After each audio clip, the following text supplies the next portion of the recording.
Très tôt ce matin, la carcasse de plus de 15 tonnes a été déposée sur le quai de Sainte-Anne-de-Sorel. La baleine pèse 17 tonnes et demie, 17 tonnes .2, un peu plus lourd que ce qu'on avait évalué. Dès 8 heures, une équipe de la faculté de médecine vétérinaire s'est mise au travail afin de percer le secret de la mort du rorqual à la bosse. Présentement, je ne suis pas en mesure nécessairement de vous donner un diagnostic définitif parce que c'est sûr qu'il y a des analyses qui sont en cours qui vont devoir être faites.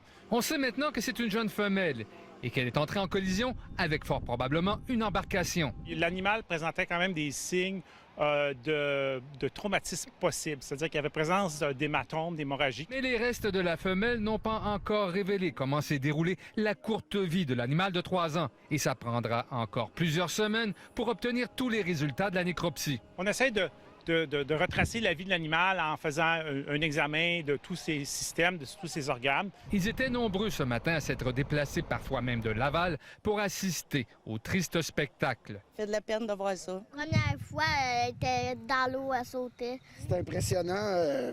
Ça pue beaucoup, là. C'est énorme. La population du rorqual à bosse est en train d'exploser après avoir été menacée d'extinction. Le séjour du cétacé dans le Vieux-Port de Montréal le prouve. Les intervenants disent avoir pris les meilleures décisions possibles pour protéger l'animal, aperçu vivant dimanche dernier. Le choix qu'on a fait pour ce rorqual à bosse, c'est le même choix qu'on fait habituellement. Ça fait une vingtaine d'années qu'on dirige collectivement des interventions vers des animaux en difficulté. C'est que notre préférence, c'est de laisser la nature suivre son cours. Les restes du rorqual seront transportés dans cette immense benne. On les enfouira ensuite dans un site sanitaire.